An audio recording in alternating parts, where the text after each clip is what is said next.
ನನ್ನ ಪ್ರೀತಿಯ ಸ್ನೇಹಿತರೆ ಎಲ್ಲರಿಗೂ ನಮಸ್ಕಾರ, ಧನ್ಯವಾದಗಳು. ನಾನು ನಿಮ್ಮ ಮನೆ ಮಗಳು ಡಾಕ್ಟರ್ ಲೀಲಾವತಿ ಬೀರಾವ್. ಈಗ ನಾನು ಇವತ್ತು ನಿಮಗೆ ರುಚಿಕರವಾದಂಥ ಬಾಳೆಹಣ್ಣಿನ ರೊಟ್ಟಿ ಮಾಡೋಕ್ಕೆ ಹೇಳ್ಕೊಡ್ತೀನಿ. ನಾವೆಲ್ಲರೂ ಬನ್ಸ್ ಮಾಡ್ತೀವಲ್ವಾ, ಹಾಗಾಗಿ ಆ ಬನ್ಸಿನ ರೀತಿಲೇ ಅದೇ ಟೇಸ್ಟ್ ಕೊಡುವಂತೆ ಬಾಳೆಹಣ್ಣಿನ ರೊಟ್ಟಿ. ಆ ಬನ್ಸ್ ಮಾಡುವಾಗ ನೀವೇನೇನು ಹಾಕೋತೀರಿ? ಮಂಗಳೂರು ಬನ್ಸ್ ಯಾವಾಗಲೂ ಸ್ಪೆಷಲ್, ಪ್ರತಿಯೊಬ್ಬರು ಇಷ್ಟಪಡ್ತಾರೆ. ಬನ್ಸ್ ಇಷ್ಟಪಡ್ದಿದ್ದವ್ರು ಯಾರಿಲ್ಲ ಅಲ್ವಾ? ಬನ್ಸಿಲೆ ಏನು ಹಾಕೋತೀರೋ ಅದೇ ರೀತಿ 4 ಬಾಳೆಹಣ್ಣು ತಗೊಂಡಿದ್ದೆ ನಾನು. ನಂತರ ಅದಕ್ಕೆ ಬಾಳೆಹಣ್ಣಿಗೆ ಒಂದು ಸಣ್ಣ ಕಪ್ನಲ್ಲಿ ಅಥವಾ ಒಂದು ಹಿಡಿ ಮುಷ್ಟಿ, ಸ್ವಲ್ಪ ಸಣ್ಣ ಮುಷ್ಟಿಯಲ್ಲಿ ಸಕ್ಕರೆ ಹಾಕಿದ್ದೆ. ಸಕ್ಕರೆ ಅಥವಾ ಸಕ್ಕರೆ ಪುಡಿ ಹಾಕ್ಕೊಂಡು ಎರಡನ್ನೂ ಚೆನ್ನಾಗಿ ಕಲಸಿದೆ.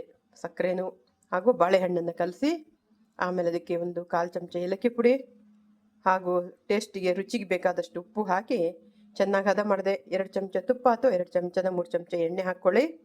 ತುಪ್ಪ ಆದರೆ 2 ಚಮಚ ಸಾಕು, ಸಣ್ಣ ಚಮಚದಲ್ಲಿ. ಎಣ್ಣೆ ಆದರೆ ಒಂದು 3 ಚಮಚ ಹಾಕ್ಕೊಳ್ಳಿ, ಸಣ್ಣ ಚಮಚದಲ್ಲಿ. ಓಕೆನಾ?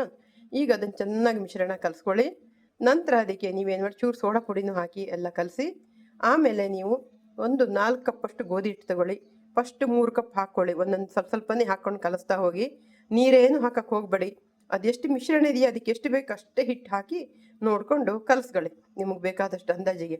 ತುಂಬ ಗಟ್ಟಿನೂ ಆಗಬಾರ್ದು, ಚಪಾತಿ ಹಿಟ್ಟಿನ ಹದಕ್ಕೆ ಬರಲಿ, ತುಂಬ ಚೆನ್ನಾಗಾಗುತ್ತೆ. 1 ಗಂಟೆ ಕಲಸಿ ಮೇಲಿಂದ ಸ್ವಲ್ಪ ಎಣ್ಣೆ ಸವರಿ 1 ಗಂಟೆ ಅದನ್ನು ಹಾಗೆ ಇಟ್ಟುಬಿಡಿ. 1 ಅಥವಾ 2 ಗಂಟೆ ಇಟ್ಟು ಅದನ್ನು ಮುಚ್ಚಿಟ್ಬಿಡಿ, ಒಂದು ಪ್ಲೇಟನ್ನು ಗಟ್ಟಿ ಮಾಡಿ. ಆಮೇಲೆ ತೆಗೀರಿ, ಸ್ವಲ್ಪ ಅದು ಉಬ್ಬಿರುತ್ತೆ ಹಿಟ್ಟು, ಆಮೇಲೆ ಸ್ಮೂತು ಆಗಿರುತ್ತೆ. ಆಮೇಲೆ ತೆಗೆದು ಚಪಾತಿಗೆ ಅಥವಾ ರೊಟ್ಟಿ ಮಾಡ್ತೀವಲ್ಲ ನಾವು, ಅಕ್ಕಿ ರೊಟ್ಟಿ, ಆ ರೀತಿ ಮೀಡಿಯಮ್ ಸೈಜಲ್ಲಿ ಚಿಕ್ಕದಾಗಿ, ಸ್ವಲ್ಪ ದಪ್ಪನಲ್ಲ ಚಿಕ್ಕದಲ್ಲ, ಆ ರೀತಿ ಉಂಡೆ ಮಾಡ್ಕೊಳ್ಳಿ. ಉಂಡೆ ಮಾಡಿಕೊಂಡು ಚೆನ್ನಾಗಿ ಅದನ್ನು ಸ್ವಲ್ಪ ಅಕ್ಕಿ ಹಿಟ್ಟು ಚೂರು ಚೂರೆ ಉದುರಿಸ್ಕೊಂಡು ಲಟ್ಟಿಸಿ ಅದನ್ನು ಲಟ್ಟಿಸಿದ ಮೇಲೆ ನೀವು ಅದನ್ನು ಇದು ತವಾದಲ್ಲಿ ಹಾಕಿ ಚೆನ್ನಾಗಿ ಮೇಲೆ ಕೆಳಗೆ ಕಾಯಿಸ್ಕೊಳ್ಳಿ. ಆಮೇಲೆ ಸ್ವಲ್ಪ ಎಣ್ಣೆ ಜಾಸ್ತಿ ಹಾಕಬೇಡಿ, ಹೀಗೆ ಹದದಲ್ಲಿ ಎಷ್ಟು ಬೇಕಷ್ಟೆ ಚೂರು ಚೂರು ಎಣ್ಣೆ ಹಾಕ್ಕೊಂಡು ಅದನ್ನು ನೀವು ಕಲಸಿ ಅಂತೆ. ಭಾಳ ರುಚಿಯಾಗುತ್ತೆ, ಭಾಳ ಚೆನ್ನಾಗಿರುತ್ತೆ. ನೀವೆಲ್ಲರೂ ಮನೇಲಿ ಮಾಡಿ ನೋಡಿ.